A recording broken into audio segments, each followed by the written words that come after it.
విజయనగరం జిల్లాలో 12వ జాతీయ చేనేత దినోత్సవ వేడుకలు వైభవంగా నిర్వహించారు. కలెక్టరేట్ ఆడిటోరియంలో జరిగిన ఈ కార్యక్రమానికి మంత్రి కొండపల్లి శ్రీనివాస్ ముఖ్య అతిథిగా హాజరయ్యారు.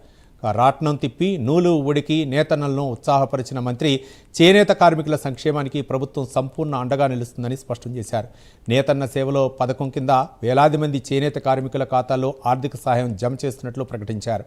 అలాగే పొందూరు చేనేతకు ప్రత్యేక బ్రాండింగ్, కొత్త క్లస్టర్ ఏర్పాటు, నైపుణ్య శిక్షణ వంటి చర్యలతో చేనేత రంగానికి మరింత ప్రోత్సాహం అందిస్తున్నామని మంత్రి కొండపల్లి శ్రీనివాస్ తెలిపారు.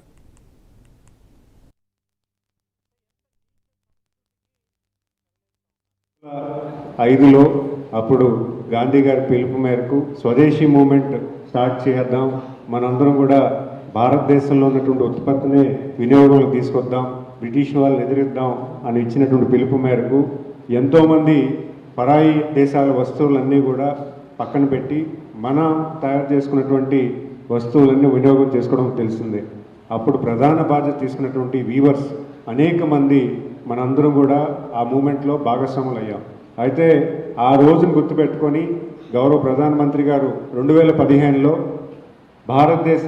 భారత హ్యాండ్లూమ్ డే అంటే వీవర్స్ డే సెలబ్రేట్ చేసుకోవాలి. వీవర్స్ భారతదేశానికి ఎంతో కంట్రిబ్యూట్ చేశారు. వాళ్ళందరికీ కూడా ప్రత్యేకంగా ఒక రోజు ఉండాలి. ఆ రోజులో వాళ్ళందరి కోసం మనం టైం కేటాయించాలి. ప్రభుత్వం ఆలోచన చేయాలి, వాళ్ళందరినీ కూడా కలపాలి. వాళ్ళు భారతదేశానికి ఒక ఆస్తి.